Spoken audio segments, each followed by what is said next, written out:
All right, ladies and gentlemen, we welcome you to the big game. This is the national championship game of the NCBB, which is a Blood Bowl league on Fumble. It's an awesome league, it's an awesome site, and hopefully we get an awesome game. Right now we've got Baz, Jim, Menno, Zeratog. Other people are going to join us as well. I think there's some crickets in Jim's background, so hopefully they enjoy the show as well. But gentlemen, we've got the number 4 seed and the number 3 seed, so two teams that were quote unquote underdogs in the semifinals, both managed to win, and they're very good teams. So, does anybody have some thoughts on this game? Right off the rip, I'll just mention Duke spending the inducement money, being former underdogs, went with 2-star players, a keg, and 2 dirty trick cards, which is something you don't often see Duke play. So this could be interesting. It's true, it's not often you see Duke as a TV underdog, but when you have a team as stat boosted as Fayetteville, that's going to be the case. So, for anyone who's not familiar, Fayetteville has quite the team. Strength 4, Ward Answer, Dwayne Allen. His tag team partner, Joey. Chris Armstrong, just Agility 5, no big deal. Jason Armstrong, perhaps related. Movement 10, Strength 3, Agility 6 as a sophomore. He's got a good thrower. He's got another Agility 5 catcher, Agility 5 lino, a Movement 9 catcher, and a bunch of filler linos, but not a very deep team, only 12 after 2 were, the Trees missed this game. I think he lost another player along the way against Ottawa, but Duke counters with a very solid Lizard team. Felton Capel III is their star Saurus blocker, and of course, the wonderful senior Knob Carson is their star skink runner, sidestep, sure feet block, agility, plus strength, but lost strength somewhere along the way this season. As Jim stated, they get some inducements. So 1 keg, 2-star players, the tag team Dribble and Droll. So one's got stab, sidestep, dodge, loner.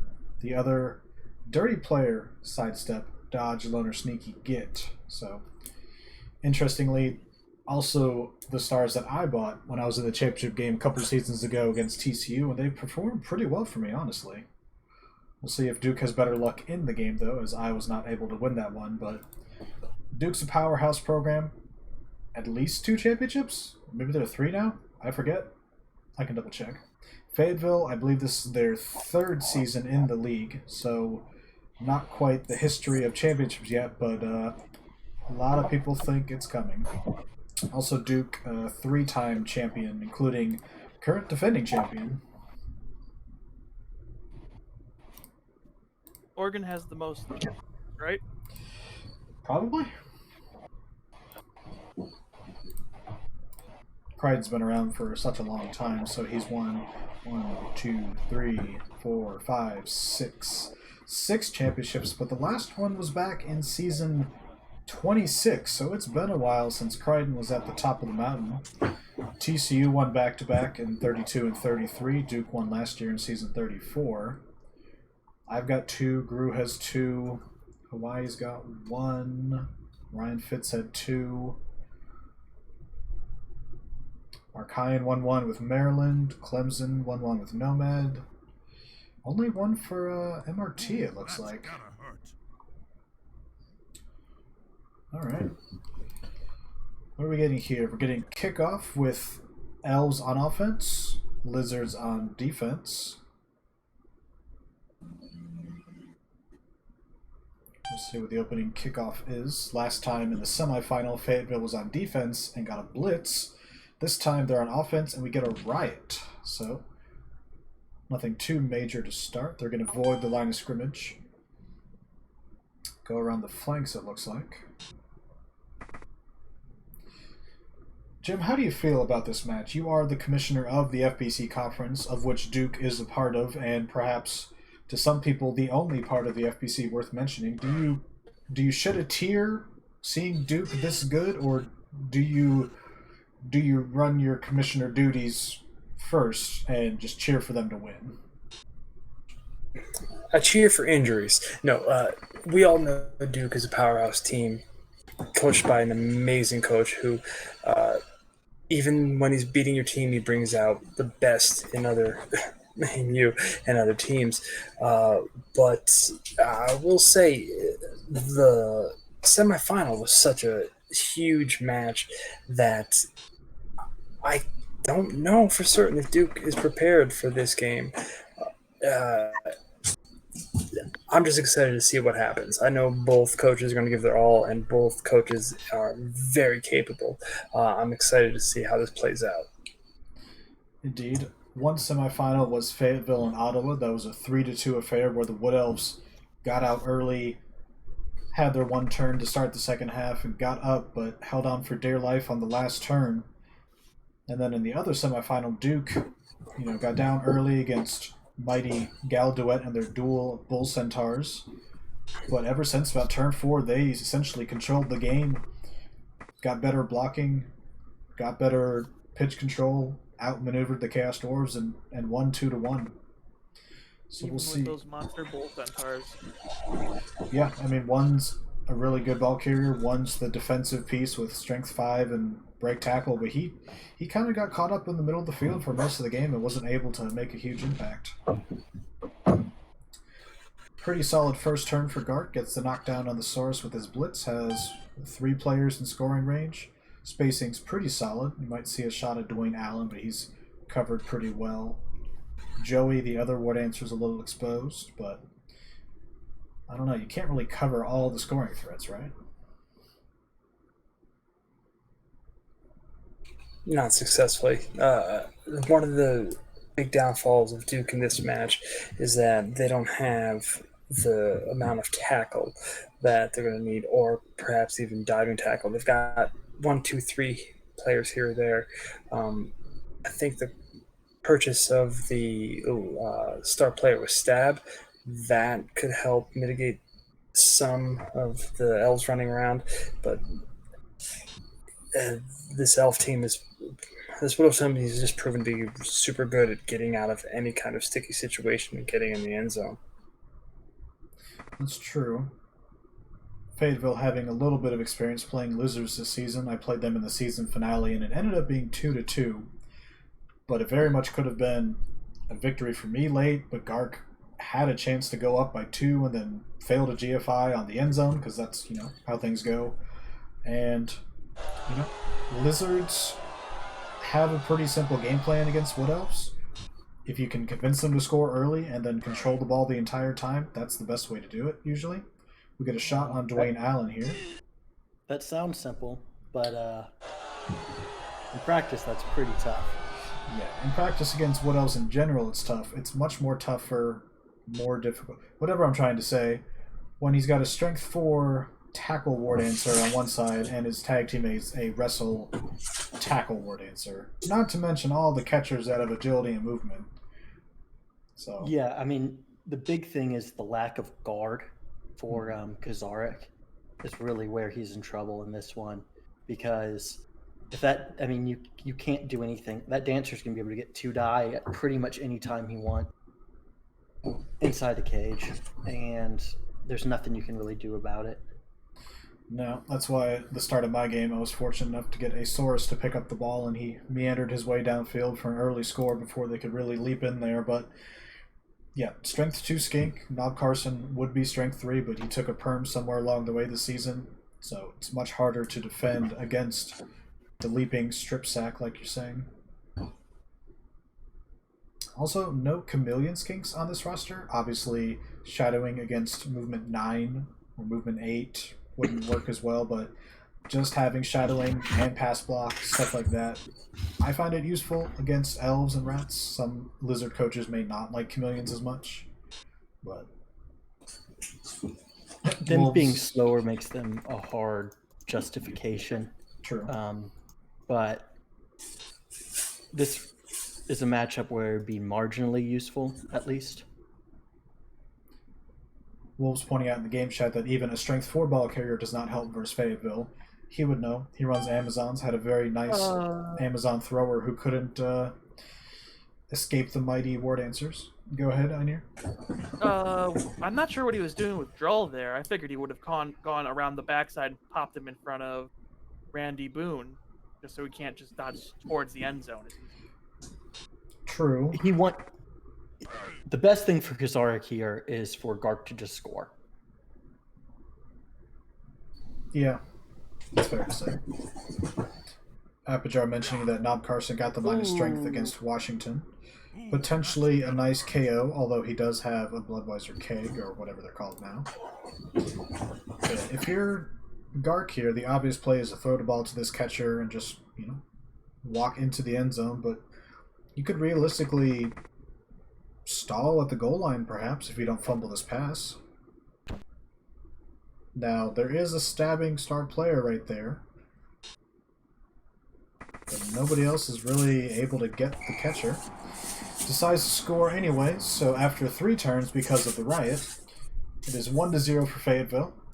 Early score for the Wood Elves. Not super surprising. We'll see what Duke can do to stop the Elves, like we've been talking about. I think I would have gone for the hit against the star player. Just that stab threat, having him out there against AV7, it doesn't give me a good feeling if I was Fayetteville.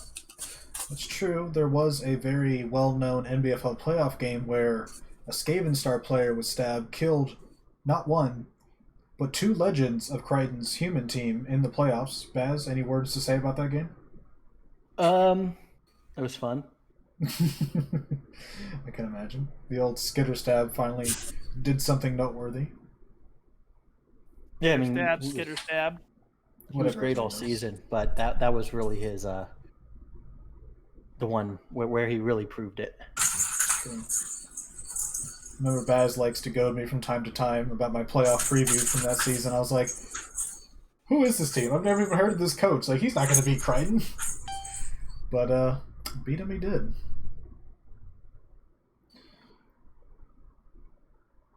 So, Kzarik, very good Lizard coach. Bit of a different style than Baz and myself, for example. We're more cautious, not as block heavy. Sometimes we get outblocked. I mean, that's just how it is. But Kzarik doesn't get outblocked very often. He's the one doing the blocking. He dishes out the pain. Duke controls the momentum. They control the field. That's how they play. That's how the game should be played. I mean, they're good at it. I'll give them that.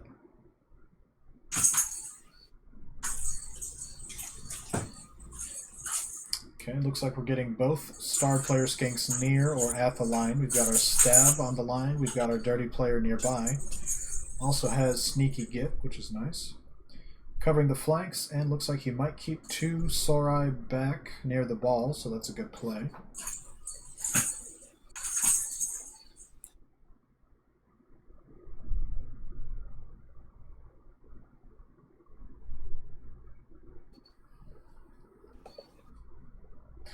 I'm going to disagree with Menno a little bit. 1 defensive score does not seal the game. We saw that in the semifinal, to where Fayetteville got the early defensive score, but Ottawa was very capable of making it a 3-3 game, taking it to overtime. Ottawa probably injured or removed 4 to 5 guys in the first half after that sequence, and so Fayetteville not being a very deep team, sure, they do have a 1-turner, but Duke's a very capable offensive team. Lizards, they're not overly reliable at moving the ball downfield greatly, but movement 8 to movement 8's no joke.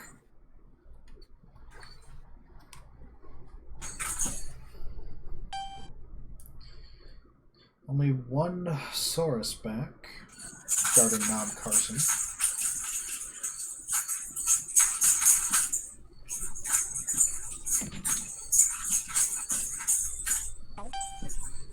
The old cheering fans gives Fayetteville another reroll.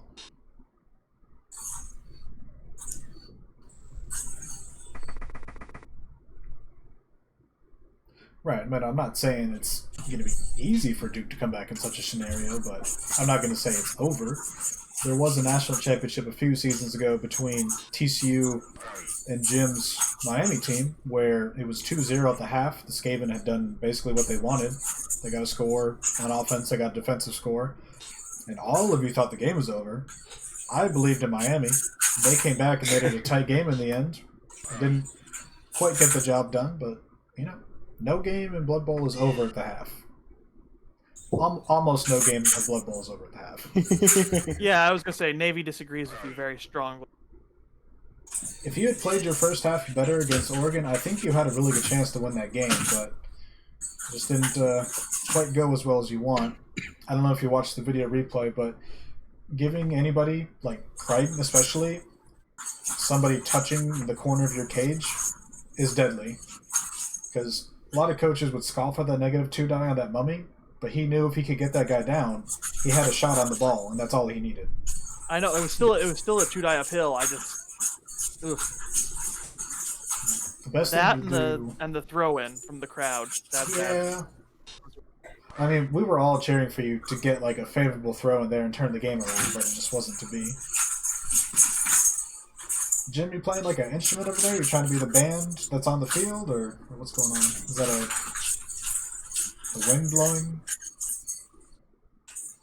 I think dribble is sneaky important in this one. Mm-hmm. With how light Garc is on players, with the mighty blow Kzarik has, a few fouls could absolutely swing the game. Oh, that's the stupid cat. I thought it was on mute. Turns out I wasn't on mute. Okay. Taking a step out of the game. Anybody have cats? Yes. We adopted 2. They're litter mates, and they just run around the house and destroy everything. They're cute and all, but man. I figured you were just getting propositioned by a gypsy under the overpass you're at. I stay away from the gypsies. I learned the lesson the hard way. I Come on still now, have to gypsies put are the people ointment too. on.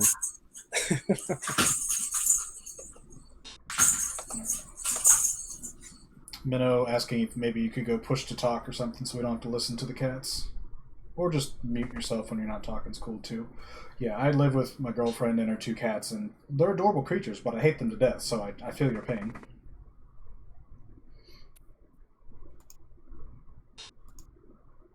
I also have to add in. I'm really happy with the amount of rule discussion that is being had in the rule discussion sub forum.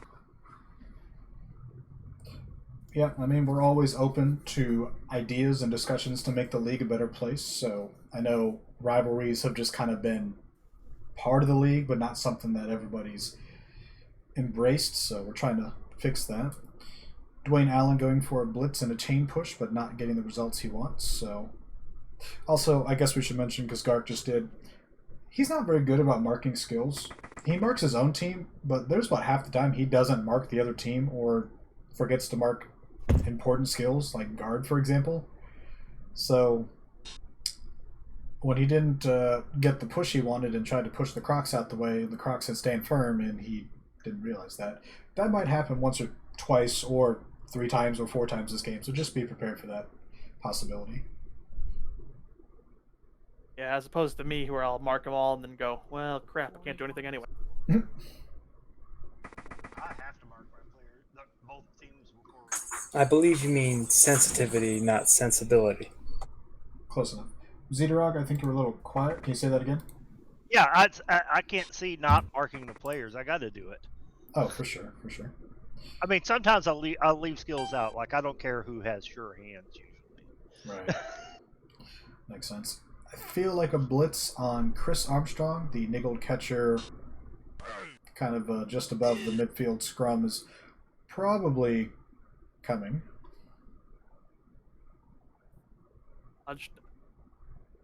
That's rough. If you got a guard source, which you really don't, man. Oh, there's one. He's at the Actually, line. I was thinking, what about Felton Capel blitzing the Harold Brooks on the south end? If you do it from the right direction, you could push him into your other source in case you don't get the knockdown, but if you just move a skink or somebody there to set up a 3-die, you'd have a pretty good shot at it. But I just feel like knowing Kzarik and Garc is maybe just kind of like baiting the blitz on the AV7 niggled catcher. It's too tempting of a target to pass up, is my guess, but we'll find out pretty soon. Question is, do you stab him, or do you just use the... Give It's him alright. Give him the Couldn't old, think of it. give him the old punch with mighty blow. But it wouldn't that require moving the tackle Sorai all the way out of position? No, you can blitz with Tarum Cretin? The guy who's 2 squares below the ball. He's up for the job.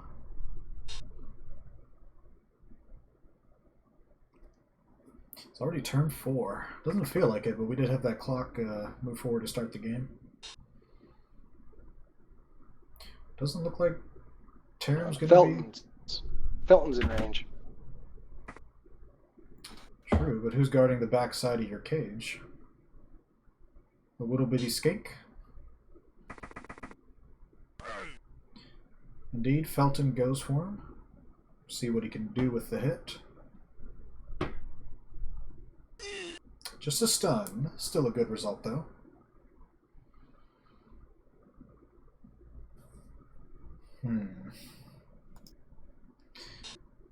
This could be an opportunity, as these guys are saying in the game chat, for a shot on the ball. You've got 2 skinks left to move.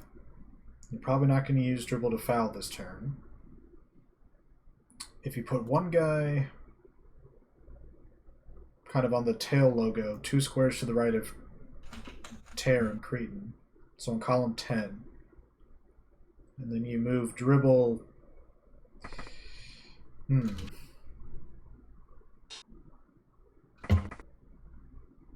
Shocker of the year from Menno. He said he would like to see a foul there. Good blocks from the Croc score. One thing you'll always see Duke do is they're going to keep the diving tackle player somewhere near the ball carrier, just in case somebody does kind of dive into the cage, whatever it may be, set the ball loose. They want to make sure there's that deterrent. Even if they can get someone with their hand on the ball, they're going to have to go through a diving tackle player to get out. For sure. I do think one thing he could have considered more of this drive is separating the Croxagore and the single Saurus with guard. They should probably be on opposite sides of the ball. We talked about in the Orange Bowl replay, Navy having their 2 guard mummies on opposite corners of the ball. That way there's always an assist on him. But again, strength 2 skink. Doesn't matter as much where the guards are. We'll see if Garc decides to take the shot this turn. Probably wouldn't be a bad idea, but it feels like Kzarik's kind of like wanting him to do it. The foul skink is right there. Everybody's in tight, so he can... Well, he's going to go for it. And he's going with the Rackler, which is smart here, because that's the one that you're more okay getting fouled, obviously. Mm-hmm. Doesn't get the results he wants on the blitz. Unfortunate. I mean, that wrestle and tackle is a pretty good combination on a 2-die, but that's how it be sometimes. Knob Carson survives. So I take go ahead. Randy here and Mark, both dribble, and Charlie, the diving tackle skink. Try to keep him from being able to get forward movement with these 3 in the back and weaken the cage as it moves forward. Mm-hmm. Death by 1,000 cuts kind of thing? Yeah, I mean, with it being a short drive, I mean, not that short, but still only 4 turns left. Mm-hmm.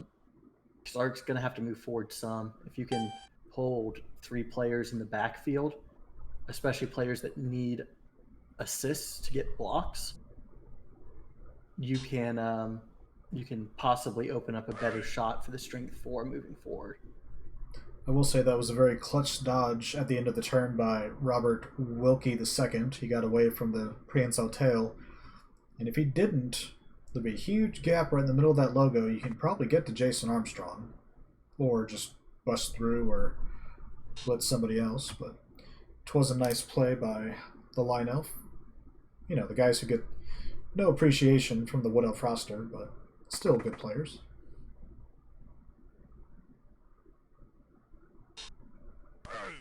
Also, one thing you'll notice very different about Kzarik and myself is that I am very comfortable with putting the Crocs on a player or 2 and leaving him there the rest of the game. Kzarik blocks with his very often. Uses an aggressive reroll to take down the catcher here.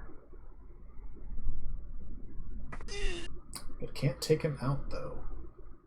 Felton Capel, not quite the removing threat so far. Minnow calling for a foul, and it wouldn't be a bad option. I mean, movement 9, block guard is a very nice player. So what do you think, Baz? And just like a straight up comparison, like is Garc's team better than your NBFL team to start the season, or you like yours a little bit more?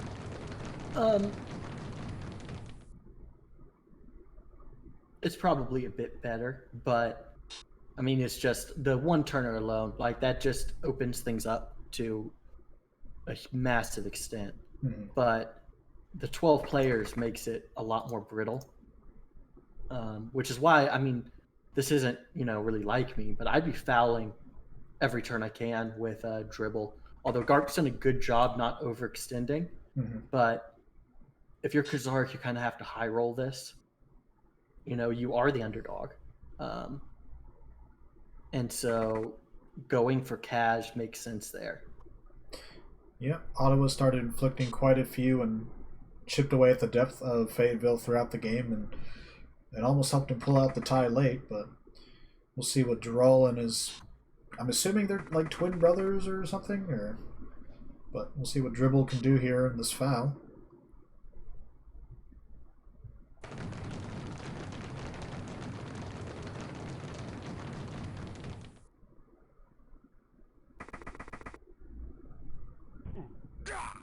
All right, good knockout. Not caught by the ref, so pretty solid there by Dribble. So we've got 1, 2, 3, 4, 5, 6, 7, 8, 9, 10 Wood Elves. Not in a great position currently, but still just need to hold on for a mere 3 turns. Their shot on the ball last turn, only getting pushes, unfortunately. You do have another shot on the ball here if you want it, but do you really trust Seth Williams to 2-die the Saurus with an assist to free up Joey, or are you going to come in from the top with the strength 4? Do you just play for the next turn? I wouldn't be shocked if he took Dwayne and blitzed Dribble here. You set up a pretty easy 3-die if you do it right, but based on that, it looks like he's going for the ball. The reroll numbers makes going for the ball safer than it would otherwise be. Gets him down this time. We'll see where he sidesteps to.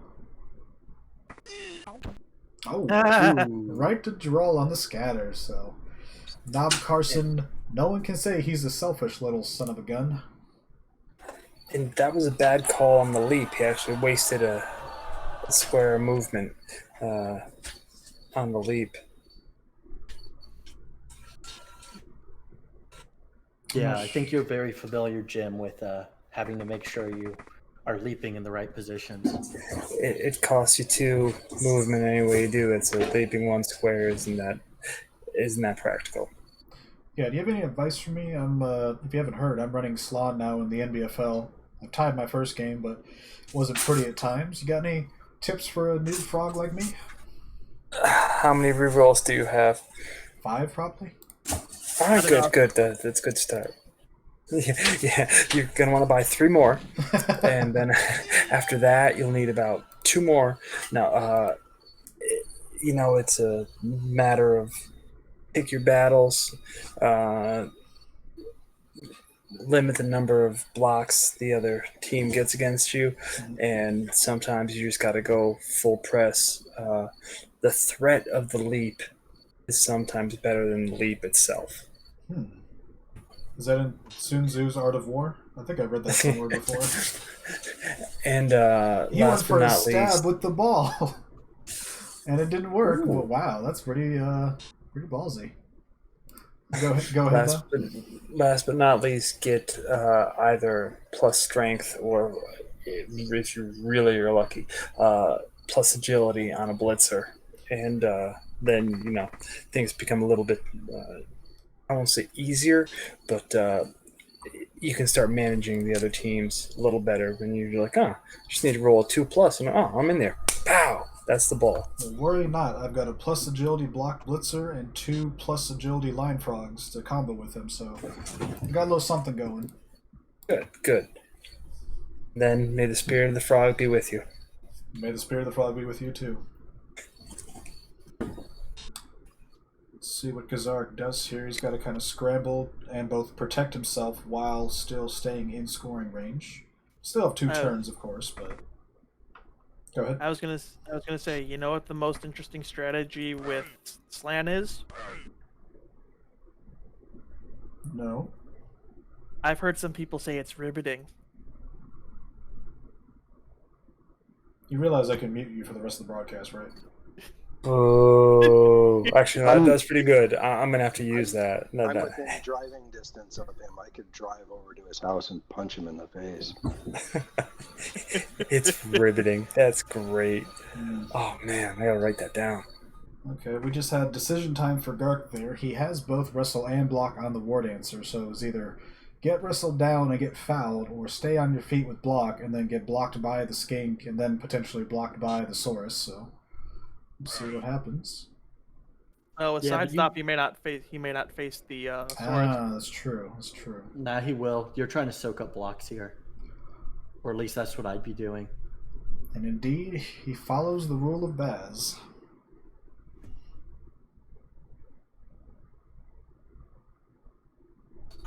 I never liked it when they took wrestle on a player that natively has block until I saw it work. And be like, oh, it does give you the ultimate option. And indeed, that is a tough guy ward answer. He's taken, 3 blocks to stab this turn? Just refuses to go down. I had a similar situation in an NBFL game a long time ago. I had a sidestepping blodge guard blitzer against Chaos Dwarves, and every time a Chaos Dwarf blocker hit him, they rolled pushes, and every time a Hobgoblin blocked him, they rolled Defender Stumbles, but I had dodge, and so he took 6 straight blocks that wouldn't go down. It was a great sequence. For me. Not quite the Chaos Dwarves. Chaos Dwarfs get what they deserve. So, has Duke burned 2 of their rerolls already? Yes, they've used a couple on aggressive rerolls on blitzes. 1 worked out, 1 did not there. Croxagore finally boneheads as they are wont to do.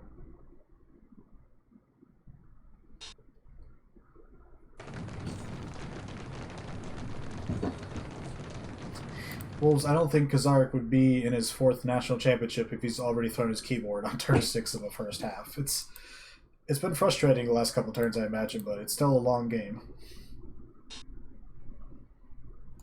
If you saw Crichton's NBFL game the other day, for example, I mean, Crichton's about as chill as they come, but he may have wanted to throw his keyboard. It was brutal stuff. He couldn't do anything.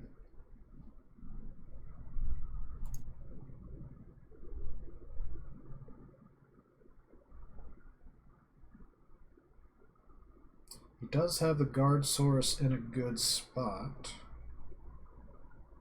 I'd almost be tempted to surf the guy. You blitz the Saurus and then use Joey to finish him off. I'm just about to say the surf might be the right choice. Well, yeah, you just bow him. Whatever. That works as well. The best part is you can move some sacrificial lambs over there and get another 2 die on the ball. Throw somebody downfield in scoring position, and you got yourself a first half defense.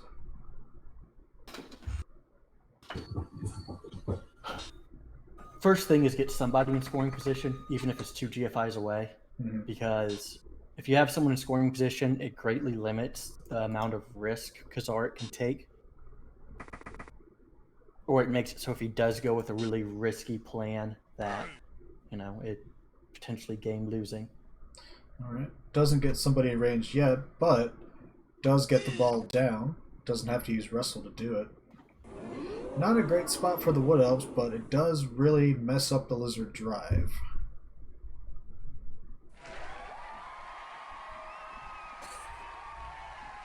So now would it make sense to try and scatter the ball out with a 1D from The catcher against the skink.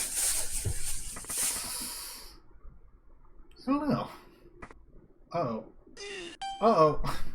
Oh. Probably should have Never mind. moved Jason Armstrong downfield. You could easily get him to column 10 pretty safely up here. But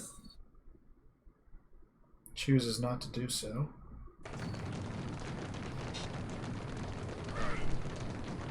Finally gets the POW he's looking for, but it's just on some linemen.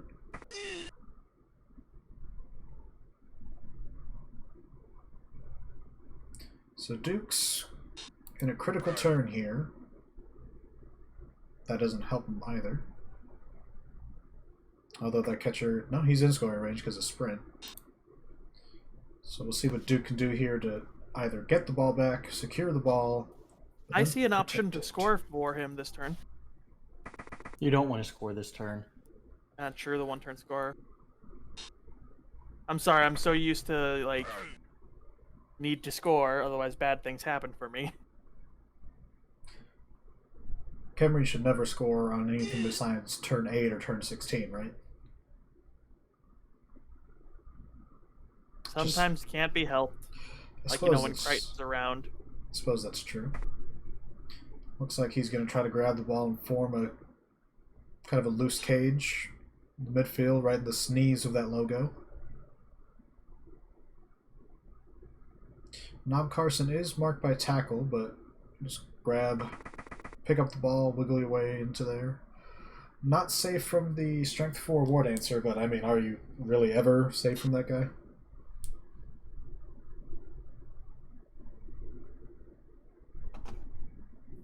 That's all I gotta say. It hurts me so to say this, but given Fayetteville, it's probably the only time a Ward Answer hits the ground that I wouldn't say I need to kill him now.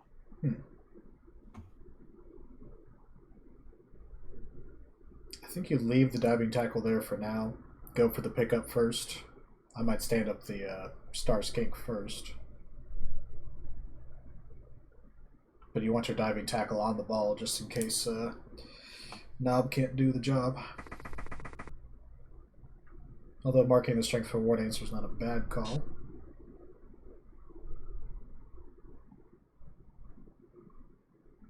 But if you do fail either the dodge or the pickup, you have to burn that reroll. Who knows? We just saw Garc with snakes on a GFI.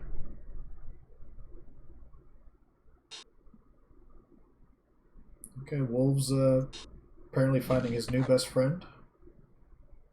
He's got a new favorite bourbon.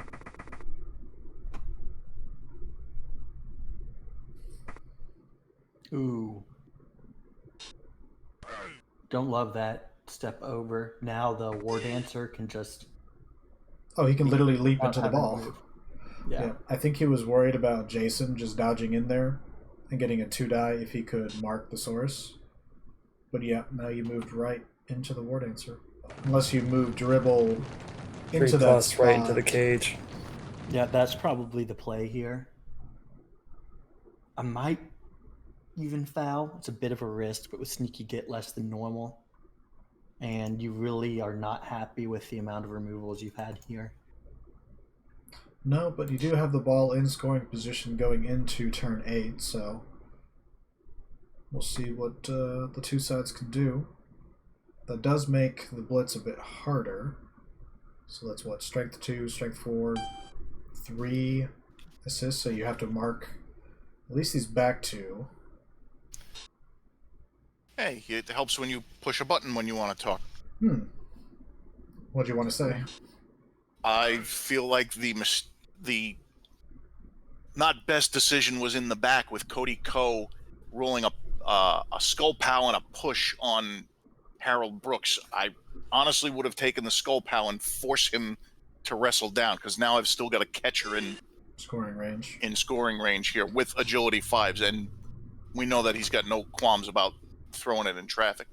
True. I do think the turn before, Garc could have easily taken Jason or the other catcher and moved him downfield into scoring range, but here's our shot on the ball. Ooh. Knob goes down again. We'll see where he sidesteps to. Do you have to go right? Hopefully the Crocs with the tail can help you, and maybe dribble catches it again, or Drawl or whoever caught it last time, but same premise. Your own player gets it. I was going to say the one saving grace about this is there's no real great spot for the ball to end up when it comes to the Wood Elves. I was going to say, unless it goes to the Crocs and then goes to the right, but thankfully for him, went to the left. I mean, this is still not like ridiculously difficult for Jason Armstrong. It's going to be like, what, a 2. What's the dodge in there? A 4 with dodge? No, it can't be. I was saying the pickup. No, it's 2s all the way. Because I had 6. Jesus. And what I'd do is I'd actually move. Well,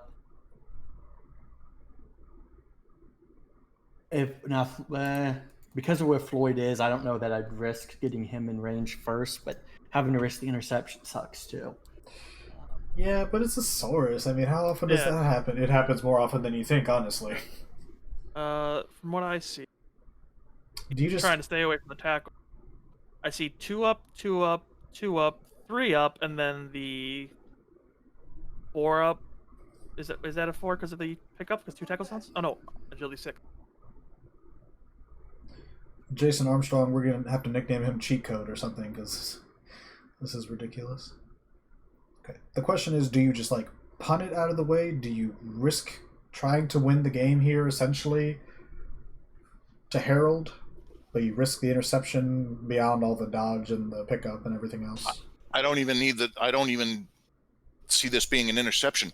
Get in there and pick up the ball on a 5, dodge through on 7. All he's got to do is have one go for it to move in front of the Saurus, and he's out of interception range to throw to the catcher, and he's off to the races.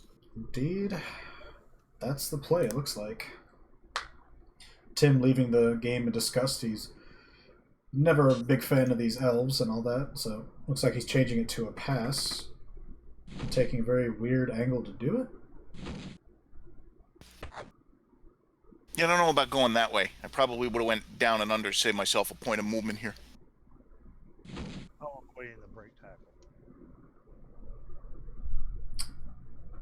I want to be like, oh, this is where the prehensile tail can... No, it doesn't matter. Here's our pass. Here's our interception. He gets the pass. He gets the catch. He gets the dodge. He just needs a couple GFIs. 1, 2, 3. He gets all 3 GFIs. That's a touchdown for Fayetteville. Jason Armstrong is now known as up, up, down, down, left, right, BA start. AKA the cheat code. Heartbreaking. Heartbreaking, but perhaps not backbreaking. Duke does get the ball to start the second half, so we'll see if they can do what they need to do. I mean, all you have to do is score, then stop a one-turn. That was a hell of a play. Yeah, hell of a play by hell of a player. And the biggest game of them all, 15 spectators is pretty awesome. I think it's very similar to the semifinal he had.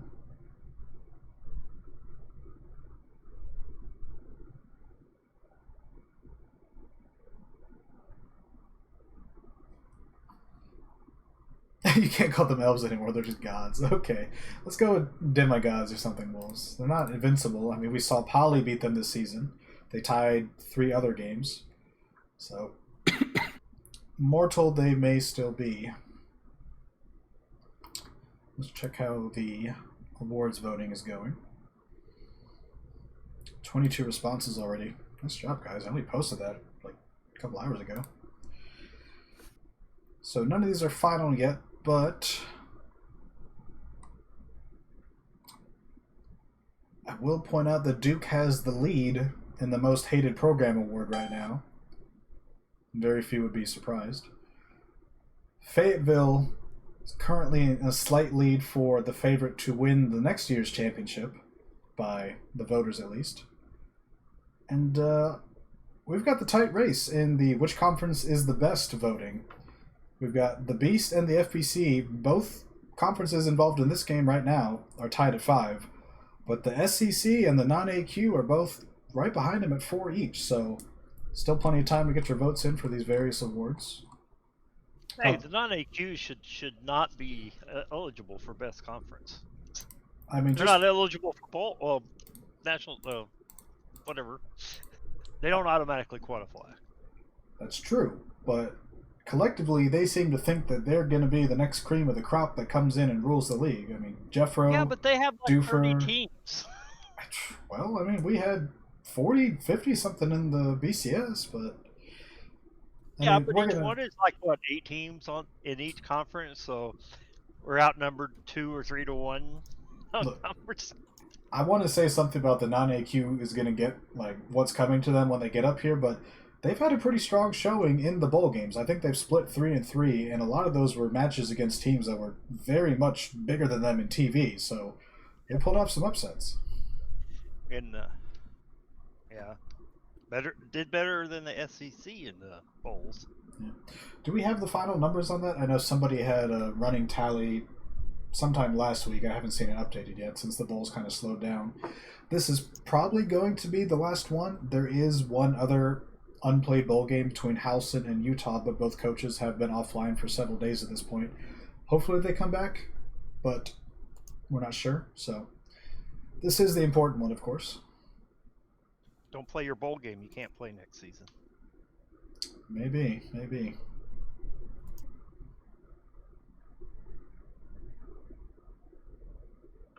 When are you going to run your newest version of the character rankings? Before the new one kicks off, or? I may do it before, like the first or after the first game of the season.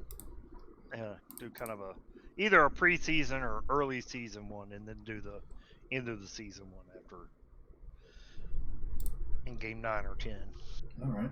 I do know that I changed one of the colors on my god awful grid. That dark blue and bright yellow are pretty hard to look at. I understand. Yeah, that does take into a little bit of account. Like,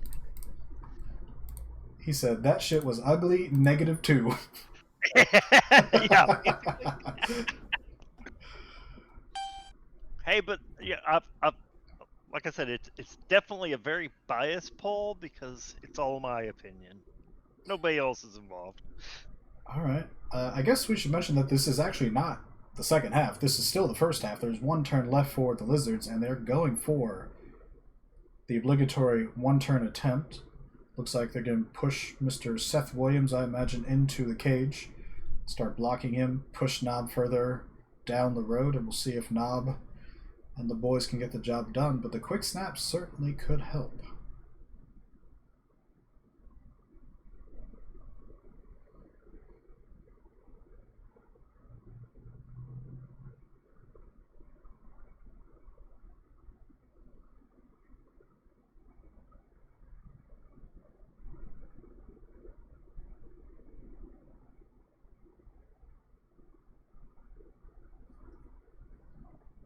Basic premise is still pretty much the same, though. Looks like we're going to blitz Seth, push him down. Although, did he just block himself? Or am I missing something? No, this is fine. Well, you are better at this than I am. He might have made it so he has to. Well, he might have made it so the best thing is to do a Crocs block, which is not ideal. Okay, I'm not 100% sure what's happening now. Yeah, the quick snap definitely helps overall because you get the extra square for free, but sometimes you really mess up your plan with the line of scrimmage blocks. I'm pretty sure if you got numbers on it that they'd hurt more than they'd help. But I think that's from a coaching perspective more so than like a tactical perspective. Oh yeah, it's really easy to. I mean, it's just really easy to mess up and block yourself because it's a lot more non-standard. Like right there, that block by Cretan it's salvageable, but it's not ideal. Okay, so you have to follow here, then use your blitz, move Robert down, but you've already blocked. Oh gosh. Yeah, I mean it's definitely doable. You just got to fill 2 holes, blitz with Felton. into Cody, into Knob. Knob steps up, and then he's in a position where Drew can block him forward. Okay, yep, I see it. So you fill the whole northeast of Knob. But then you've blocked. How many squares do you need with Knob right now? You're at movement 8. You have sure feet, but you don't have sprint. So you just need to get to 10. Yeah, I think the block with Tarim Creedon is going to backfire. I think we needed to block with the Crocs, and then have Tim as the follow-up for after you push the guy in the blitz, right? Yeah, he's... Yeah, it's not going to... It's not going to be easy, however he tries to do it. I think it's technically doable, but it's going to involve dodging the skink into that hole. In between the two linos and the War Dancer, right? Unless I'm missing something, which very possible. I think you need to take this skink, put him in front of Knob, hand off behind you, take the other skink, put it in between the two linos and the War Dancer, block with the Crocs. No, you still can't get the second block. Oh, but you can blitz still.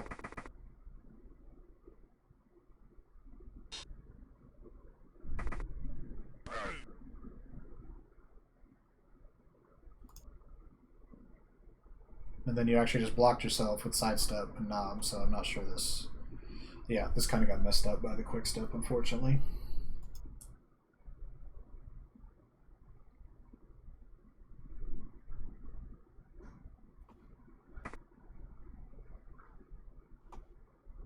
Which, again, as we said, is very easy to do. One turns are not generally that easy. And when you change the game with the quick snap... Tell that to SMU or TCU. Oh my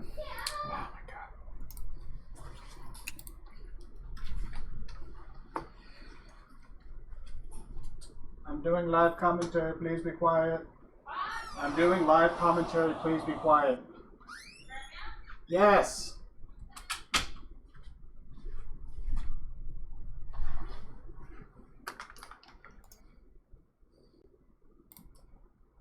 And I'm back. Alright, so started the second half between Duke and Fayetteville. Broncos Spasms with a 2-0 lead, but Knob Carson, the boys, get the ball, know what they need to do. Someone pointing out that there's not a single elf in a KO box or badly hurt box or any box in general, so not the first half Duke was wanting for sure, but they haven't won 3 championships for nothing. They know how to get the job done. They just need to go out and do it. Yeah, it's going to be tough. Got to score quick. I'm curious what the cards are. The fact that they haven't been used is interesting. True. Probably possibly got crap cards. Also true. Speaking of that, theme bowls. Would we be down with a theme bowl where both teams get like 8 cards? Call it like the Mad Hatter Bowl or something? That sounds awesome. What do you think about games with lots of cards in here? Like when somebody gets 12 or 14 of them. That's fun, right? And it took you all of them to win 1-0. I think it was overtime too, wasn't it? A win's a win, isn't it? I don't know. Was it overtime? I don't think it was overtime. No. Makes me feel better. Yes, it was. No, it wasn't. No, losing to halflings in overtime would have been dreadful for you. I think losing to them in general should be awful. Yeah. Well, like you said, he had 12 cards. Pit traps, spike balls, illegal substitutions, Custard pie. pies in the face. I think I used 4 cards 1 turn, and it was a hoot. Yeah, and it all came down to I had the ball covered in all tackle zones, and it went to the one with the least coverage, and you were able to roll a couple 6s and pull it out.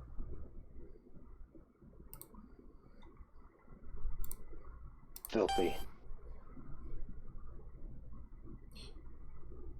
Menno, I'm not sure there's a way for us to do 12 people in the field. I know I can adjust how many people you can line up on the sidelines, for example, but that doesn't really make for a cool theme for a bowl.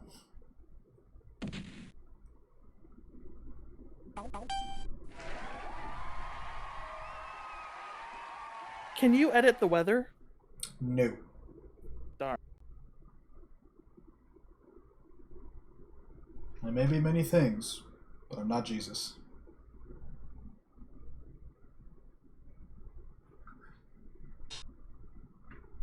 Takes more than 3 days for your lizards to respawn.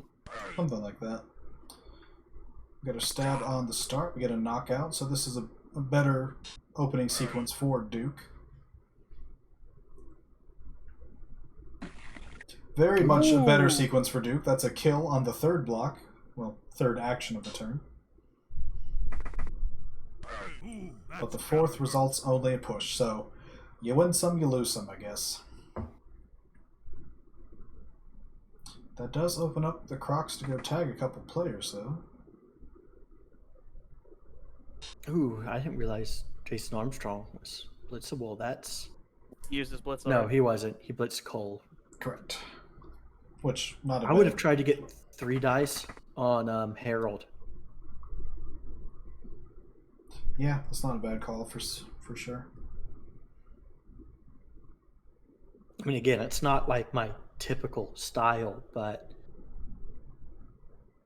you really need removals here. I mean, you're down 2, you know. Mm-hmm. No wizard. 2 random cards. Yeah, I'm wondering if one of those cards is Grease Shoes, and he was saving it for the 1 turn. We saw that come to an effect in your bowl game for sure against Charlotte, correct? Yeah. I mean, it's if your opponent has a reasonable 1 turn chance, just drawing a bunch of cards is one of the best ways to stop it.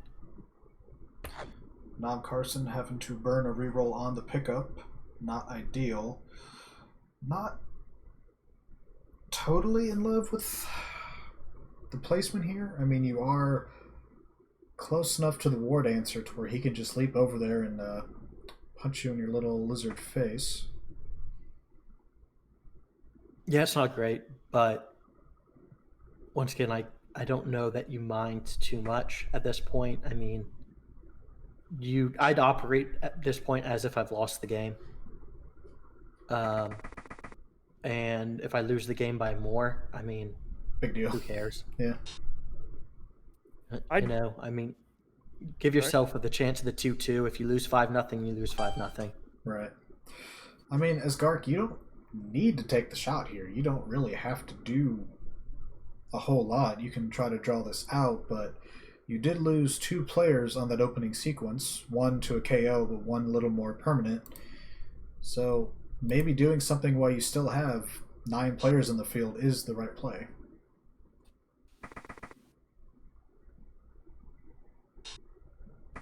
And he's going to take a pretty cautious approach, which I think is probably better here. There's just... The way you lose this is losing a bunch of players. If you throw a dancer in the backfield, it gets fouled. He gets a blitz on one of your catchers. You're down to 7. Mm-hmm. I think that placement's a little off, though. I think Cole needed to be 1 more, because now he can get a shot at the ward answer or a catcher, depending on how you play this. So there's a little bit of a gap right at the end of the Fayetteville text logo. Yeah, I'm not sure I even blitz at all that turn. Oh, I like that. Tagging That's the a ball good with play. diving tackle, that is nice. Control the blitz a little bit. Although, I think you're fine with that if you're Kzarik. You blitz with the tackle, then you go and you go to the top wide zone with strength. You're in scoring range for 2 turn.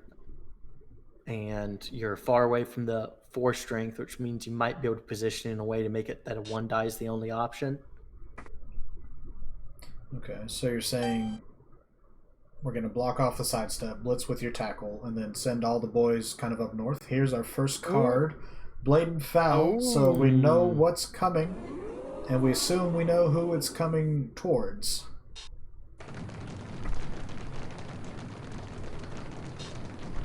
here's our blitz with Felton. Gets the knockdown on Mr. Armstrong. Maybe more. Ooh, that's big. That's a nice badly hurt. Apothecary Now used, though. You don't love having to now use your blatant foul on a rookie, but the fact that you had the backup option, if you did get the removal here, is nice. Also, nice aggressive Apo use. You're I mean, here it to- is a you're here to title win game. it. There's no reason not to. Yeah. At worst, your team gets beat to shit and you need some money from the league, and we give you some extra scholarship funding. This is coming back to what I believe Jim mentioned in the first half, where if you took the both down so that the scoring threat was taken out, because if it's 1-1 right now, you're looking pretty good to be able to run this out to turn 8. But the fact that it's 2-0 makes it, or if it's 1-0 right now, I mean.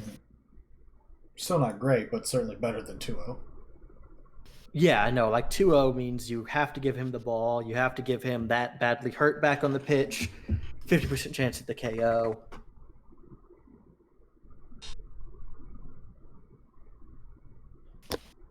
Yeah, that was me that said that, and I completely agree with you, Baz. 1-0, and there is a completely different tempo to this game.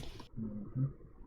Yeah, absolutely. Sorry that I thought it was Jim. I couldn't quite remember which one of y'all said it. Maybe he did, and Appo's just trying to come in and steal the thunder.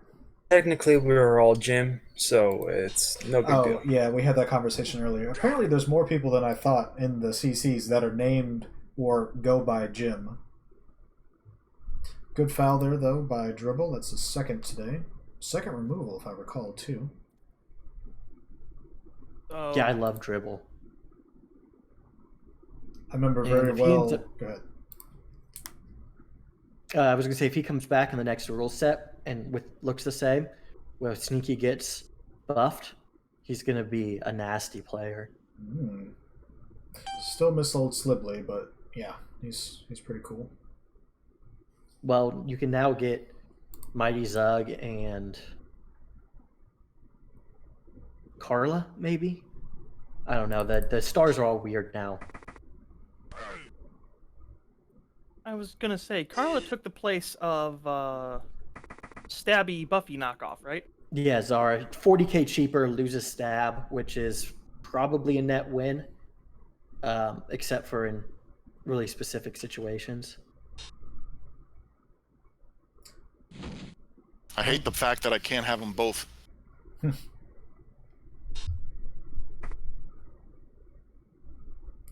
Dutch is correct. Duke had a game where they accidentally did 5 fouls earlier this season, so don't want to go over despite Menno's pleading, I suppose. Yeah, I forgot about the foul limit earlier when I was saying that you should do more marginal fouls to try to get the advantage early. I mean, earlier removals are better, but with the foul limit, trying to do it on priority targets makes a little more sense.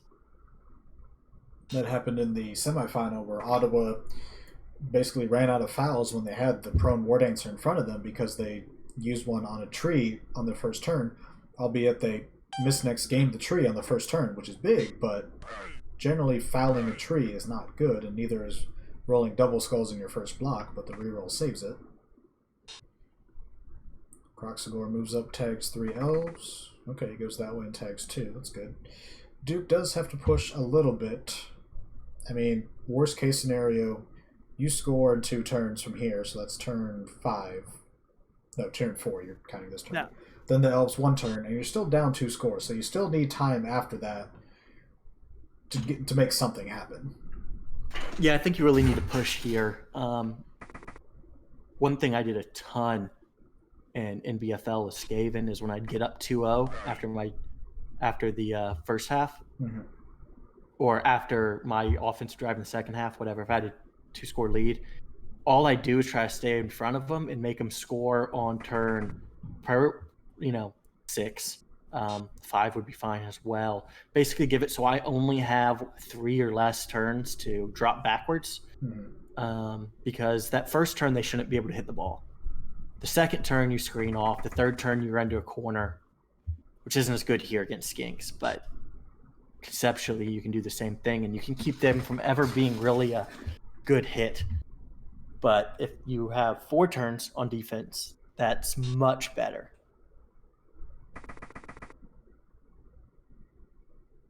We'll see where old Nom Carson gets to. The strength for a ward answer, to your point, is like just within range. If you put him on column 8 next to the other 2 skinks, it's 1, 2, 3, 4, 5, 6, 7. So yeah, he'll have a shot. I'd probably put Knob on the outside for that reason. On the top of column 8, yeah. Plus, you can probably get Charlie out in front there.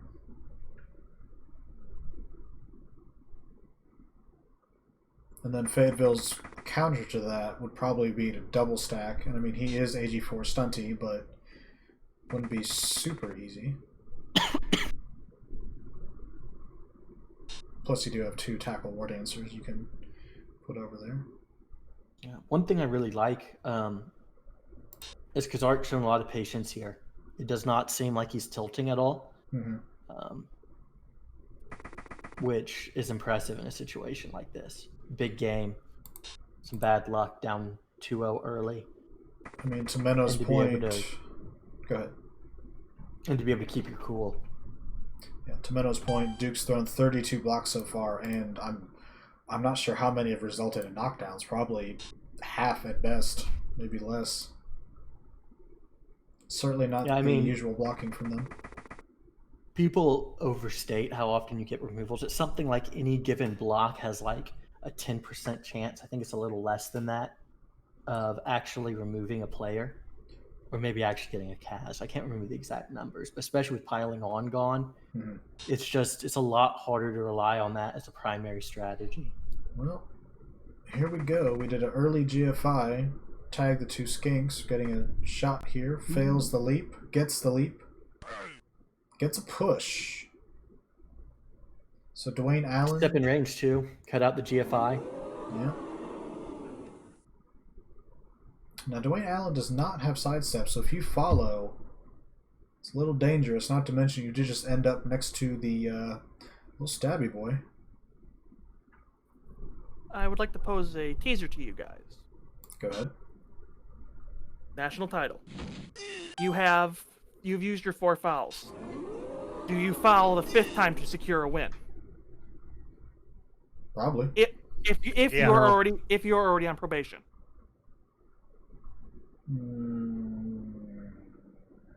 Yes. I'm not sure about that. I'm going to get one chance at the national championship, if ever. I'm going to do it.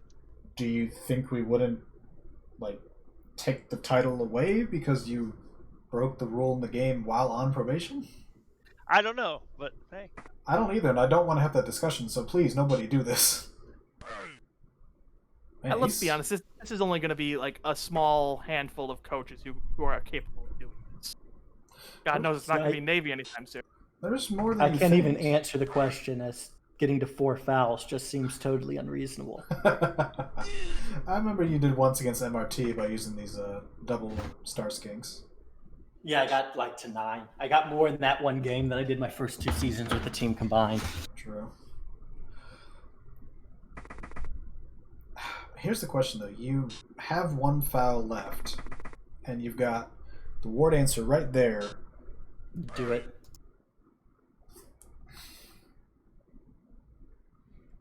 But especially if you got him down there, the other dancer. But I think you take the risk. Go ahead and do it. I mean, you're throwing all these blocks, right? Like you're already saying, "Hey, I'm willing to risk double skulls all over the place." I mean, that's the thing. Like, you need to win. To win, you need a little bit more help, and getting that dancer out would go a long way. Decides not to, though, so we get a touchdown on the board from Duke. It is 2-1. Both Wood Elves stay unconscious, so not a great result for them. But we get our second card out of 2. We'll see what it is. It's got to be Grease Shoes, right? Maybe the bombs. Which is not great on lizards. Yeah, indeed, I'm pretty sure you play Grease Shoes at the start of your opponent's turn, so it would be after the kickoff. After the kickoff, okay. All right, so we get bombs on the dirty player, which makes sense. He's only thrown 3 fouls. Well, you Interesting. still foul with him. True, but we're assuming Garc's not going to give him the chance, right? Now, the downside there is you put it on the loner, and it's already such a low percentage chance that I would have put it on another skink anyway. I mean, you don't just throw it on whatever your worst skink on the field is and go for it. Also, I don't know about putting the stabber on the line of scrimmage. I mean, you may very well have to cage dive and stab. It might be your best chance. True. I mean, he did something like that against TCU in my title game and gave me a chance late where TCU had pretty much gotten past me, but you never know. A little stunty plus stab action can save the day. Touching on something Bass mentioned really a little while ago, Duke, powerhouse team, the coach Kzarik always stays cool. He is nearly unflappable and can always come up with a way to screw up his opponent's day. Does he have enough to change the sway of how this match is going? We're going to find out, but he is nearly unable to ruffle, which has driven me nuts several times facing him, just being like, I just want to get in his head and have him make a mistake. That's not a good strategy, though. Yeah, being able to stay cool in big games is so helpful. It's not something I'm particularly good at. I get super emotional when I play, but some of the people who can just always stay even keeled, it's really impressive. 'Tis not easy to make the right decision all the time. We'll see what Garc does here. He's got the lead basically 3/4 of the way through the national title game. Needs perhaps a score to ice it away. Wouldn't quite be over, but if you take down draw, then you could get through there, take down dribble, and you got yourself a path to the end zone, but more likely he's going to go for the Saurus up top perhaps, or just right through Charlie, the diving tackle skink, dodge right through DJ, just laugh as you go by and walk into the end zone, right? I mean, I'm not even trying to score this turn. I'm not trying to roll. I'm trying to pick the ball up. And besides that, I'm not rolling any dice at all. Okay. Except for I'd probably put Dwayne on the line of scrimmage against Drool and blitz and then drop backwards. Does have Dauntless on the catcher, so he could go for the Croc score. I'm not sure you need to. I'd rather just kind of block Carl with 3 players, hit draw with the word answer like you're saying, and leave the Croc score alone. I mean, because all you're really doing here is trying to make it so if something goes wrong, Kzarik has the least amount of time to do anything about it. Mm-hmm. You can simulate that some by, in 2 turns or so pushing forward. But I do think, I mean, you see it more with some people with natural 1-turners is pushing for the quick score. And it's like, okay, I mean, you just rolled, 5 2+. You just gave yourself a big chance to. Ooh, we get a reverse riot, so we get the time back that was stolen from us in the first half.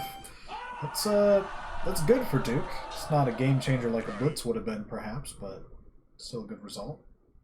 A very rowdy crowd. I mean, as it should be. It's the national championship. I mean, no offense to Ottawa and Gallaudet. I mean, I think these might be the 2 teams we wanted to see the most. I don't know. Ottawa Duke would have been a hell of a game. Any of the 4, really. It's the dynasty versus the new best team. I can't really think of a better storyline than that. Perhaps. Navy. That would be great as well. Yeah. Nice Cinderella run. True. Come to think of it, has there ever been a true Cinderella in the NCBB? I don't think the first couple seasons anyone could be a Cinderella. Right. And since then, it's all been kind of favored teams doing what they have to. Maybe not the most favored team, but they've all been pretty strong. Right. Most of the championships have gone to coaches whose names you would recognize initially. freshmen, Grew, Deserve, Brighton. yeah. Ex-convict. Bill won one. I've won two. I do think like the first major upset was actually when I won the season 11 title because I was 5-1-3, which it's not Apajar's rankings. Like I was 5-1-3 in fumble rankings, so I had 3 losses that season. But my last 2 weeks, I knocked off like 2 top 5 teams, and everyone else that season sucked except Oregon, who was undefeated. And so we go into the title game. Oregon's undefeated. Crichton's Crichton. I'm just some little 5-1-3 lizard team, happy to be there, and we somehow get the job done. So that was probably the first like big upset in a title game. April, you got to speak up, man. Also, Hawaii winning a national title. I'm gonna guess they passed their way to victory. Back then they did. Yes, they did. What do you mean back then? Hawaii's never not passed their way to victory.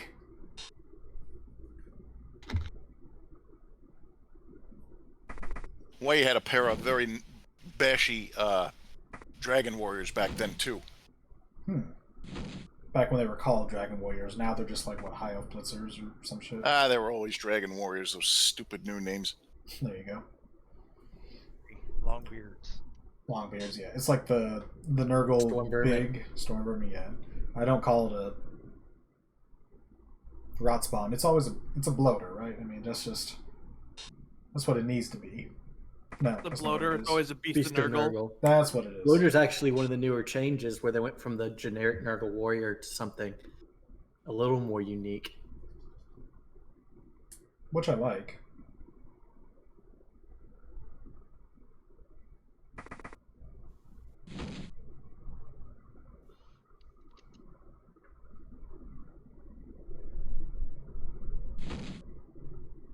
Mr. Brooks getting through the Lizard defense, so we've got not 1, not 2, but 3 scoring threats.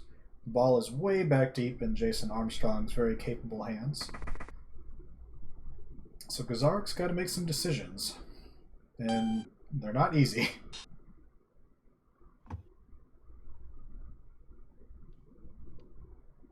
How cool does safe throw look right now? I mean, he already had to pass over a Saurus earlier in the game, but certainly very useful.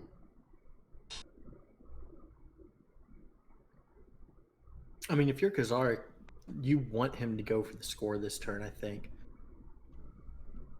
I mean, you also want him to fail somewhere along the way, but yeah. Yeah, I mean, if you get a fail, that gives you a great opportunity. If he doesn't fail, then you can attempt to one turn back and put him back on offense and give yourself another chance to blitz, another chance to stake pick up, whatever could happen. But yeah, the longer he can draw this out, the worse it is for Duke. The problem I see is that if he blitzes one of the catchers, like Chris Armstrong, for example, because he has the niggling injury, and then you use the same player to tag the other catcher up top, is that strength 4 Ward answer in the middle? If you just like go hand him the ball and then he runs or blitzes his way downfield to the bottom, for example, you're so spread out that you may not. Okay. I don't like that reroll at all. I mean, Duke Like has it's- rolled a stupid amount of pushes today, but that's one where A, you could have set up a 3-die. B, you are so out of position now that may essentially be the game. Yeah, and I mean, your tackle's down. Like, if you get the ball now, if you're Garc, you can push, get the ball to one of these catchers, and then just go, like, stand near the end zone. And you're fine. Yep. You know, you don't even have to score it this turn. He might, but you don't need to. I don't want to blame Kzarik too much for that one. I mean, he needs to make something happen, and in this position, you have to both send people downfield, cover the guys in the middle, cover the guys 3 targets downfield. I mean, there were no great solutions on that turn, but getting aggressive with the reroll there is... That's my issue with it, right? Situation. You get the knockdown, and then what? Oh. Ooh, and there we go. Well, And that's the second time this game he has fumbled the pass. he is fumbling the bag for sure. Although he did score the touchdown at the end of the first half. to be fair. Or was that Armstrong? And They that- both have 3 SVPs. I don't know. There's 2 touchdowns. So, And that's one of the reasons why I don't like the reroll and the blitz. Like, no matter what you do, he was basically going to have a 2+2+2+ if he wanted it. And you can't really take it away. not all at the same But- turn. No. No, I mean, but like, even if that catcher scores this turn, you still have a path. It's a slim one. And then obviously, if the catcher fumbles like this, now all of a sudden you have a Real shot. real path. I mean, you still got to roll some dice here, but Yeah. better than it was last time. Dribble I'd having no hands honestly- isn't great, but go ahead. I'd honestly consider trying to pass to the diving tackle skink up top. Like taking Knob Carson, grabbing the ball, and trying to pass to the skink through. You have to throw it through one of the catchers to do it, right? No, you can just dodge through. You have sure feet, so you can take the 10 squares of movement. 1, 2, 3, 4, 5. So you can get to. You can probably get to. I mean, it would be a 4+ pass, and you got to do a 4+ dodge. But like, once again, you got to do something. If you just pick up the ball and you go and try to hide Sit there, somewhere, I it's- mean, the yeah, dancers are going to be able to hit you. Okay, if Dribble fails this bomb action, which he's not doing anymore, that would end his. That would not end his turn. If he fumbles and knocks himself down, he'll end the turn. Okay. And because he's stunty and a loner, He'll probably hurt Probably. himself. Yeah. Leave the bombs to the experts, Dribble.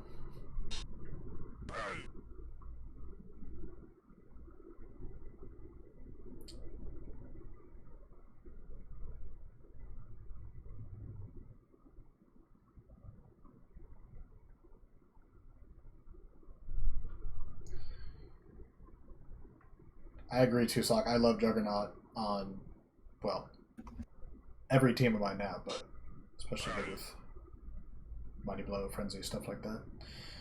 Man, his options Frenzy are just players. not. Who? What?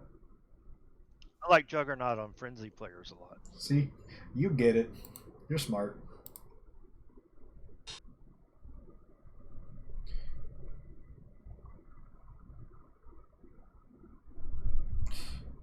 I mean, the best you could do is tag 2 of the elves with the bomb. Although I suppose there's a decent catch chance that they catch it and like throw it right back at you. But I mean, if you can take out the AB6 thrower and like one of the other catchers, for example, I mean that could make a difference. All right, looks like Duke's season essentially is going to come down to Knob Carson making a play, as you know it has many a time before. We'll see what the little guy can do. I believe he's a senior, so this should be his last game. I believe in him. I'm sending him the go for 4 energy. The go for 4 energy, where Navy miraculously knocked off TCU in an epic game. That game in the running for game of the season, along with the Ottawa Fayetteville semifinal, and of course the Alabama CNSU, whatever class's team's initials are, Gobo Yeet, where he saved the game with a Gobo toss knockout pickup combination. I don't believe he's blitzed. Here it comes with good old drawl, stabbing the catcher. Can't take him down though, so you're forcing. What did you say? It was a 4+, although you do have the dodge reroll. yeah, I mean, it was a 3+ dodge for Drool with loner away from tackle. I don't think that's better than just doing the 75% away from Chris Armstrong. Perhaps. Doesn't work out either way, so. No bomb this turn either, so Knob's gonna grab the ball, fail the dodge initially, fail it again, so that 25% looms large apparently. Menno, you say it's game, but we saw last turn, snakes happen.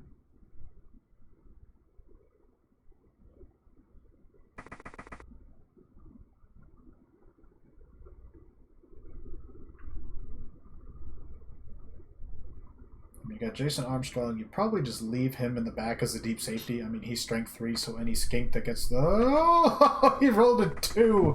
Oh, that was close. Oh man. All right, so got a 1 turn. And And dribble is then- tossed. Correct. You gave him the secret weapon, so he is gonorrhea from the game. That's what they say, right? Yeah, I'm pretty sure that's what gonorrhea means. Okay. So to your point, it does look like Duke's only options are the 1 turn, the 2 turn, which would be a score on turn. God, that'd be awful. I mean, you could score on turn 7, hope for a blitz. Probably not ideal. We'll see if Garc gives him a 1 turn opportunity, and it looks like there's a decent one. I'm not sure you put the kicker on the line. I think I'd risk the thrower leaving kick so you can hopefully kick it to the back corner. But we shall see. Uber, I'm going to have to disagree with you on that one. The Bomber card can be good, specifically on High Elves, because their throwers are so damn good. It's probably. I mean, I think Spike Ball is the most useless. Unless you're playing Kimry, it's just not very worth it. But if you are playing Kimry, it's awesome. But any other situation, it's like, okay, I mean, I hate using it when I'm on defense because it's like, okay, if I do get the ball on the ground and I have to like try to pick up in a tackle zone or something, I might just I'm going to stab myself. my own guy. Yeah. I had that happen in one of my SLA games. I'm playing like a Dark Elf, Pro Elf kind of team against a Kemri-ish team, and I played the spike ball, and he picks it up, but then I knock it down. I'm like, shit, what if I stab my own AV7 guy with this? Now, what you want is you want to get the bombs with Chaos Dwarves, and you take Kzarik Mad-Eye, who has Hail Mary Pass, and you just start dropping bombs all over the place. That sounds like the most fun thing I've seen in my life.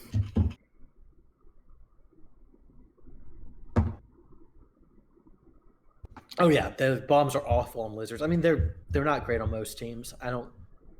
It's my least favorite to get besides spike ball. Like even with rats, I hated getting it because it's like I don't want to give it to a gutter. Right. I can give it to a thrower and it's okay, but chance of me having a thrower that's still alive is pretty low. The chances of Skaven teams having a thrower in the future will be drastically increased. Oh yeah, definitely. But cards are gone, so. Oh. Well, there might be some version of them, but the ones we have now are not going to be part of it. Oh. Just throwing it out there.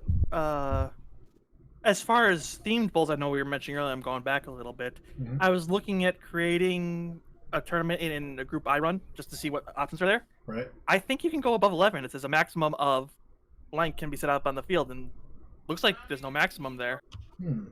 You could even put a spiked ball in play normally. True. I don't know. Like, what kind of theme would a 13-on-13 game be? Like, is that even something that's desirable, or is it just kind of like get all? That's got to be a Skaven bowl, I think. Bukkake bowl. The horned rat bowl. No, oversized bowl. The more players you have, the more it favors bash. The less players you have, the more it favors agility. 7-on-7 being a good example. Dwarves don't do very good in 7-on-7. No.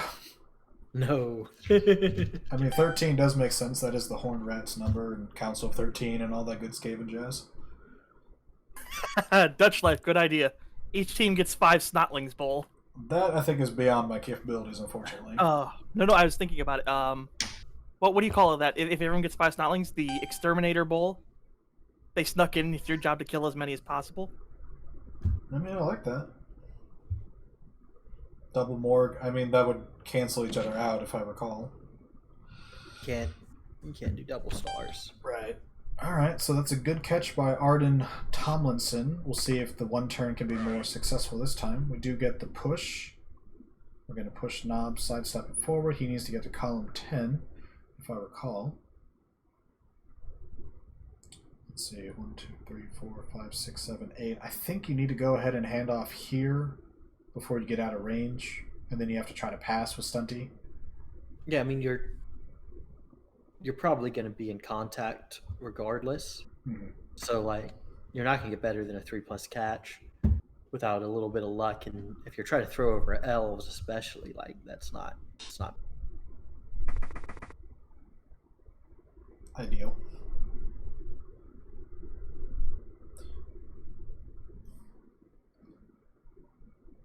right, so I'm assuming DJ is going to block next after the handoff, so we'll see if Knob can come through. Oh, gets it with the reroll. So now we just need, all the pushes you've rolled all game to come through again, right? So DJ blocks, push him. You don't need pushes anymore. You can do it without it.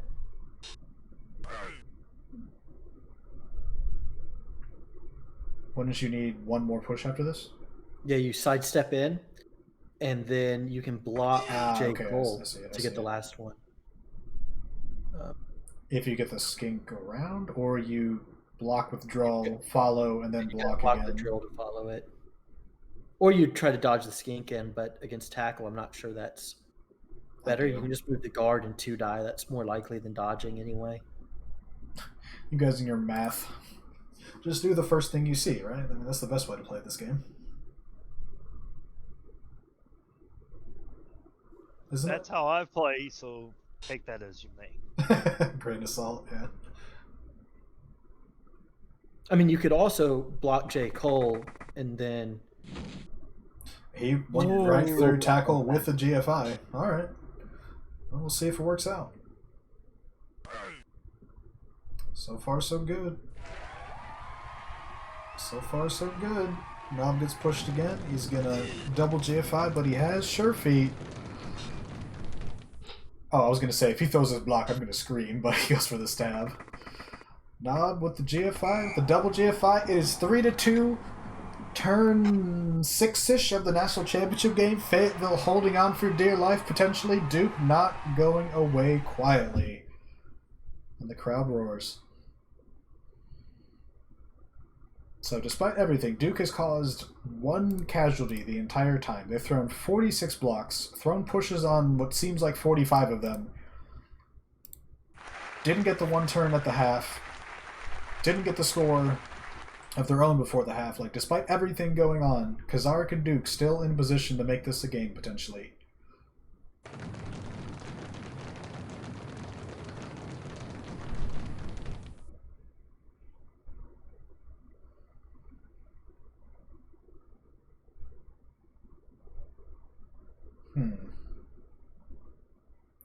Using the skinks as bait, perhaps. I mean, again, there's no great defensive setup you can do against an agility 6, movement 10 catcher if he chooses to 1 turn, which he probably won't. Doesn't need to.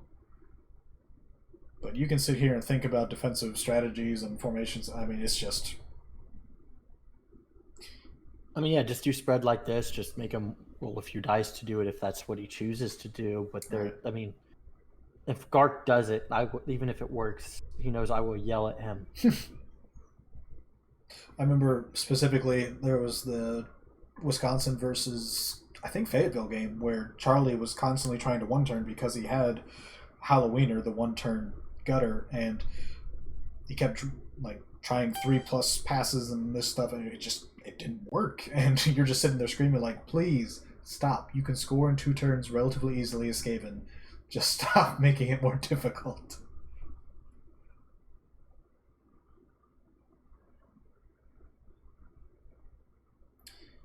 If you are Garc and you decided to 1 turn, despite Baz's advice, are you, I'm just assuming, going through Devon up top? You blitz him with your Ward Answer, just walk around the Saurus with your catcher? I suppose you could do it at the bottom as well.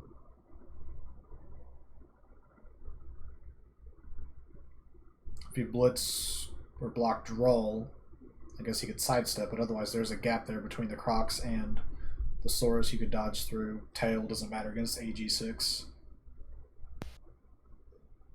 I don't see any scenario where he risks pushing this forward right now.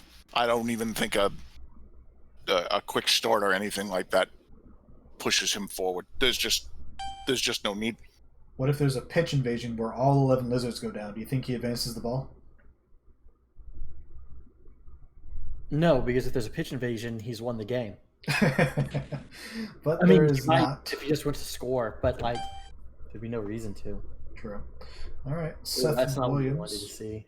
catches the ball on a short kick. Duke gets an extra reroll, which may come to help them.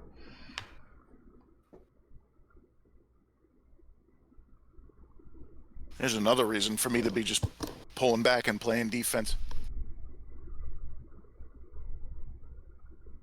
Running to your own end zone, perhaps. Yep, Duke's only got 2 turns, so they've got 1 to move everybody to at least column 8. There goes the handoff. Jason Armstrong in the back. Yeah, this is why I don't like having the stabber on the line. I mean, the chance of turn 8 you having to dodge into a cage and stab is pretty Actually high. pretty decent at this rate, yeah.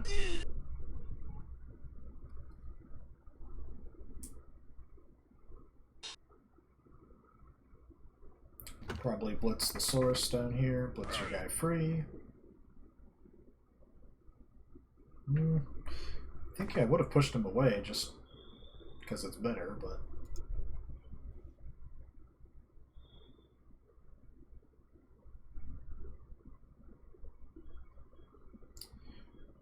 Regardless, Garc can still slip somebody downfield. I mean, Chris Armstrong can just go around the source up top at a bunch of 2s, for example. You could sneak your agility 5 through... Well, it's a tougher gap now.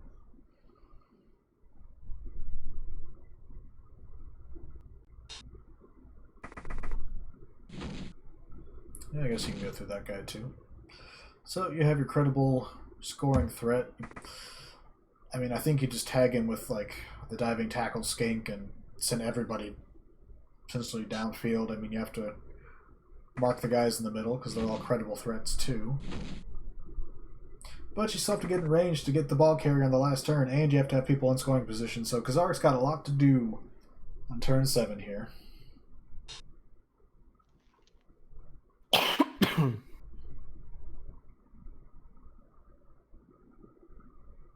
Just realized this has been an hour and 40 minutes essentially. Hasn't really felt like it. But it's a Not at all. championship game, so I mean we're excited. Our eyes are glued to the screen to the last minute. Is this now the Yeah, last it's poll? Probably. There's one more that doesn't look like it'll be played. been a lot of tension in this one too. I mean, it's Kzarik having to try to come back. His first drive was very well fought by both.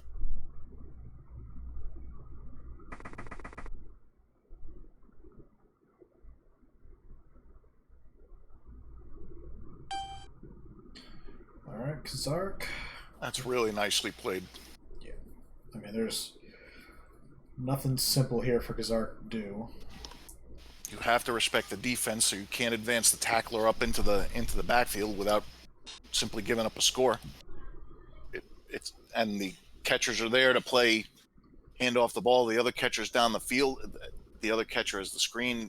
Both war dancers in position to free up whichever catcher doesn't get tagged or covered. It's really, really nicely played here. For sure. Yeah, one of those situations that, yeah, I think I agree with Tossock. You have to charge everyone forward. Guys back there be damned, because if they score again, you lose anyway. Yeah. You got to leave one skink back to pick up the ball in case he tries to push forward and it doesn't work. All right, if he punts, Or you've punts got to have a it, way to yeah. deal with that. Or, like you said, the catcher fails again. I mean, if Harold is back there, for example, which he is, and He is. apparently he's dropped it twice already, so you never know. Starts getting in your head. I'd swear that guy plays for Hawaii. Says the guy who, treats passing as, options 1, 2, 3, 4, and 5. Well, not that I want to take away from this game, but I have a rookie catcher on my team, Mikhail Stovall. Dropped 3 passes this season. One of them would have beaten Gallaudet. One of them would have tied Howson. The last one was another one that would have beaten somebody. So not a clutch performer. No, he really didn't come through on that. All right, this is where not having draw free, for example, that Baz was talking about, like if you could get him to column 8, column 10, where he could go in and incredibly blitz Jason Armstrong just on a 3+ and a stab. I mean, that's your best chance to save this, maybe? Yeah, I mean, the one regret, well, not regret, the one thing I think that Kazarik's actually misplayed here is he hasn't recognized the threat Droll brings when down. I mean, he's not great, but if you need something big, a stab's not the end of the world. Mm-hmm. I mean, against AP7, it's what's the percentage on that? Don't know. Little less than 50%. I don't know the exact number. Or a little less. Settle down, Mano. Settle down. We've seen plenty of crazy finishes in the last couple of weeks in Blood Bowl. Hey, go for it, roll 4. It's a sign.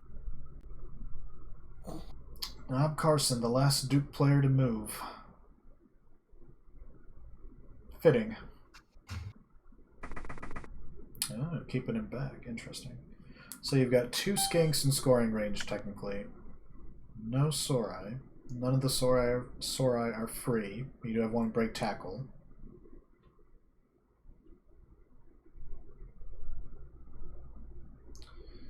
So what's your play here as Fayetteville? 3 Elves. Yeah, you could back up. Have a pretty decent shot at stalling. I think if you go north, you have a pretty decent shot at kind of just screening up top. You just have 1 Saurus and 1 Skink in your way right now. You can easily get away from draw onto 2. You just drop back towards the end zone. Screen. If he half dies with a skink, he has to double POW. Don't go onto the sideline. Right. So you're thinking like column 1 square away from the sideline, just screen in front of you so he can't surf you and has to double. Do you want to go back to the end zone and risk a crowd throw, or do you rather stay at column 2? Staying at column 2 is reasonable because you don't have sidestep. Mm-hmm. I would rather the ball been in one of your sidesteppers' hands than in the one turner at this point, but it's, very marginal difference there. Stunty surf is real. Go ahead. Not Blood Bowl related, but just saw on TV Chadwick Boseman died. Black Panther. What? Well, I'm not young enough to get that reference, I guess, but that's a shame. No, you are. Am I? Yeah, Black Panther just came out a couple years Wait, ago. that Black Panther? Yeah. Oh. Okay, I am definitely young enough. That's a shame. This is not what you need to be doing here. Perhaps. All right, back to the not. game. Wow, I hadn't even heard he had cancer. Alright, so we'll see how Garc ends up playing this. He puts the ball in the end zone. Not the one he wants, perhaps, but Jason Armstrong back there. 2 guys covering him, so it's going to come down to Devin Avidar, isn't it? Oh. Well, I'll put him on the sideline so he can be served.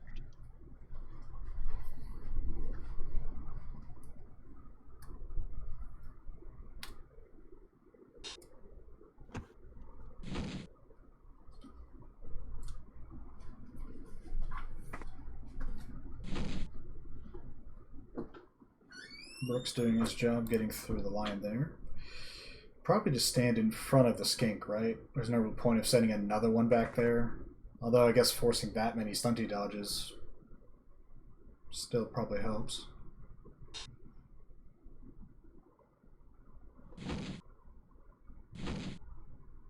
I think you, risk Chris Armstrong tagging the source, or... Oh, he's going for the skink with diving tackle. That's a good play.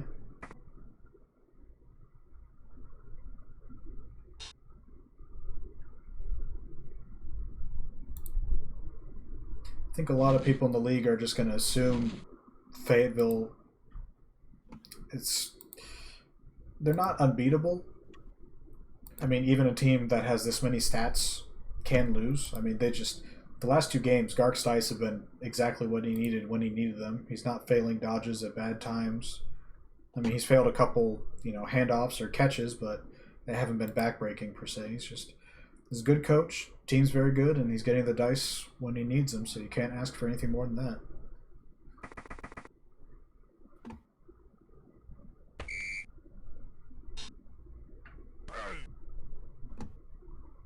Good move, pushing him out of scoring range. Also at a surf range. I mean, not that he was going to send that one, but it just limits your options a little bit. Might as well use the reroll, yeah. Oh, Jeffro. Probably tag the Saurus, just because. That doesn't really do anything to stop the skink, but essentially at this point it's what, Devin versus the world? He's got to dodge away from diving tackle, get in there, surf Jason, pick up the ball and score. You do need to move Cody to make it not a -3 dice, correct? Yeah, you need to do the GFI to cut out one of the assists. So pretty simple here for Kzarik. Just roll 6s and pals, right? That's all you need.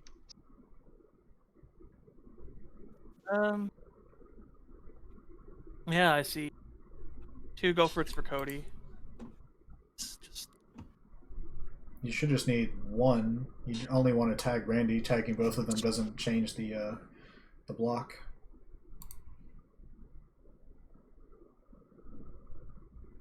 Right?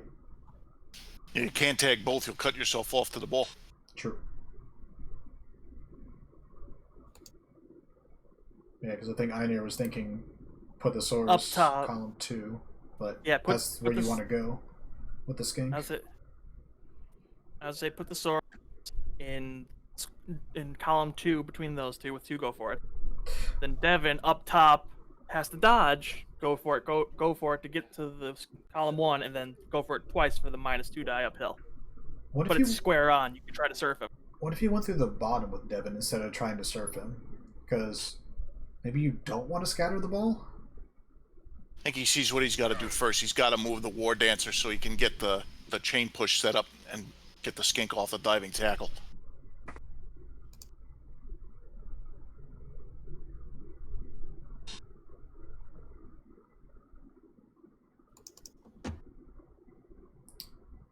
I guess it comes down to how much you trust the Kroxigor. There's no way a Kroxigor would ever fail in a key situation, right? Never. Exactly. Oh, he has sidestep, though. So you want to push Cole, but you have to cover up the bottom with probably the other skink, right? With Charlie. Yeah, so we gotta get You Charlie out. you can't move Charlie. You need him. Charlie, you're going to need him to potentially get the ball to Devin to score. Because, the guy surfing also has to be your scorer. And doesn't. Yeah, let that go, and then you just do. Yeah, you got to save the reroll for the for a ball or for a dodge here. Here we go. Devin at Avidar, it's all on you, buddy. Okay. Oh! Okay. Okay.